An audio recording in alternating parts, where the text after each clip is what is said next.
ஆண்டவராகிய இயேசு கிறிஸ்துவின் நாமத்தில் காலை வாழ்த்துக்கள். இன்றைய மன்னா, நீங்கள் சம்பூர்ணமாய் சாப்பிட்டு திருப்தி அடைந்து உங்களை அதிசயமாய் நடத்தி வந்த உங்கள் தேவனாகிய கர்த்தருடைய நாமத்தை துதிப்பீர்கள்.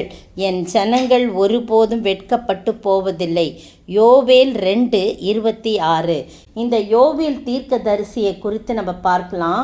யூதா நாட்டு மக்களை எதிர்நோக்கி இருந்த அழிவை முன்னறிவித்து அவர்களை எச்சரித்து மனம் திரும்ப செய்து மாம்சமான யாவர் மேலும் ஆவியானவர் ஊற்றப்படுவதையும் கர்த்தரின் நியாய தீர்ப்பு நாளையும் முன்னறிவிக்கிறது தான் இந்த யோவேல் தீர்க்க தரிசன புத்தகமாய் காணப்படுகிறது. அழிவு வரும்ன்று நினைக்காம யூதர்கள் வாழ்ந்து கொண்டிருந்த காலங்கள் அது.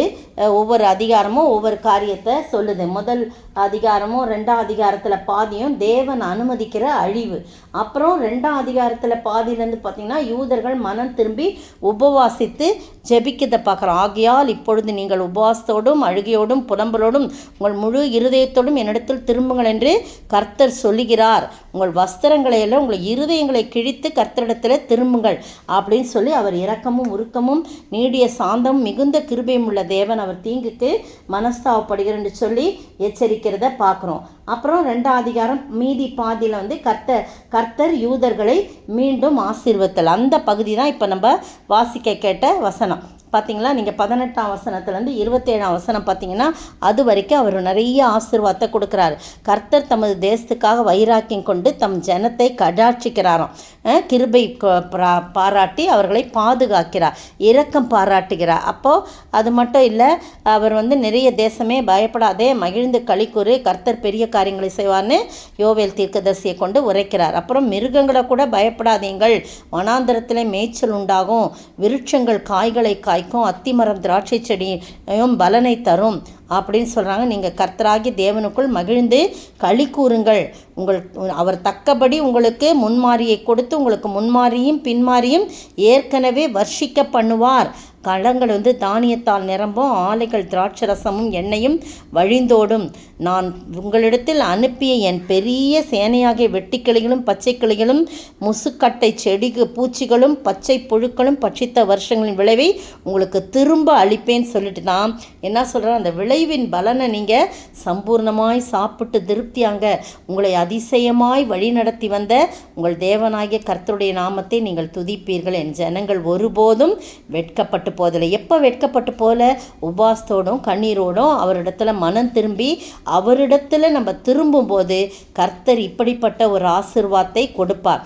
நம்ம மனம் திரும்பும்போது மட்டுமே இப்படிப்பட்ட ஒரு ஆசீர்வாதம். பாருங்கள், எவ்வளவோ கோபமாக இருந்தால் கூட நம்ம ஆண்டவரிடத்தில் நம்ம திரும்பும்போது நாம் சம்பூர்ணமாய் சாப்பிட்டு திருப்தி அடைவோம். உங்களை அதிசயமாய் வழிநடத்தி வந்த கர்த்தரை நாம் எப்பொழுதும் துதிக்கிறவர்களாய் காணப்படும். ஏன்னா என் ஜனங்கள் ஒருபோதும், எப்படி உரிமை பாராட்டி சொல்கிறா பார்த்தீங்களா, என் ஜனங்கள் ஒருபோதும் வெட்கப்பட்டு போகுது. சங்கீதம் 34:5 சொல்லப்பட்டிருக்கு, அவர்கள் கர்த்தரை நோக்கி பார்த்து பிரகாசம் அடைந்தார்கள், அவர்கள் முகங்கள் வெட்கப்படவில்லை என்று சொல்லப்படுது. ஏசாயா 61:7 பார்த்தீங்கன்னா, உங்கள் வெட்கத்துக்கு பதிலாக இரட்டத்தனையான பலன் வரும், உங்கள் இலச்சைக்கு பதிலாக தங்கள் பாகத்தில் சந்தோஷப்படுவார்கள், அது நிமித்தம் தங்கள் தேசத்தில் இரட்டிப்பான சுதந்திரம் அடைவார்கள், நித்திய மகிழ்ச்சி அவர்களுக்கு உண்டாகும். அடுத்த வசனம் சொல்லுது பாருங்க, நான் இஸ்ரவேலின் நடுவில் இருக்கிறவர் என்றும் நானே உங்கள் தேவனாகிய கர்த்தர் வேறொருவரும் இல்லை என்று அறிந்து கொள்வீர்கள். என் ஜனங்கள் ஒருபோதும் வெட்கப்பட்டு போவதில்லை. 2ஆவது தடவை சொல்லி ஆண்டவர் நம்மை மகிழ்விக்கிறார். பிரியமானவர்களை, நம்மளை அதிசயமாய் நடத்தி வந்த ஒருத்தரும் அவங்களோட ஏஜை கணக்கிட்டு பாருங்கள், எத்தனை அதிசயமாய் நடத்தி வந்தார். எவ்வளவோ பிரச்சனைகள், ஆபத்துக்கள், விபத்துக்கள், பலவிதமான போராட்டம் நிறைந்த சூழ்நிலைகள் நம்மை அதிசயமாய் வழி நடத்தி வந்த நம்முடைய ஆண்டவரை துதிப்போமா? என் ஜனங்கள் ஒருபோதும் வெட்கப்பட்டு போவதில்லை. ஜெபிப்போம். அதிசயங்கள் செய்கிறவர் நம் அருகில் இருக்கிறார், அற்புதங்கள் செய்கிறவர் என்றும் நமக்குள் வசிக்கிறார். தண்ணீரை இரத்தமாய் மாற்றினார் அதிசயம், எகிப்து தண்ணீரை இரத்தமாய் மாற்றினார் அதிசயம்.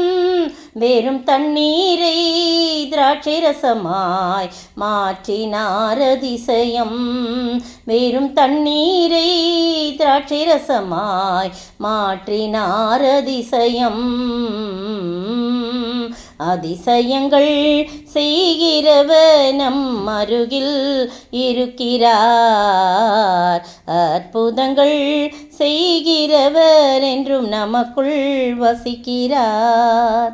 ஸ்தோத்திரிக்கிற ஆண்டவரே, துதிக்கிற ராஜா, எங்களை அதிசயமாய் வழிநடத்தி வந்த என் ஆண்டவருடைய நாமத்தை நாங்கள் துதித்து மகிழ, அதன் மூலம் நாங்கள் ஒருபோதும் வெட்கப்படாமல் உம்முடைய நாமத்தின் நிமித்தம் எங்கள் தலை உயர்த்தப்படுகிறதற்காய் ஸ்தோத்திரம். இரட்டிப்பான ஆசீர்வாதத்தை நாங்கள் பெறுகிறதற்காய் ஸ்தோத்திரம். எங்கள் முகங்கள் பிரகாசிக்கிறதற்காய் ஸ்தோத்திரம்.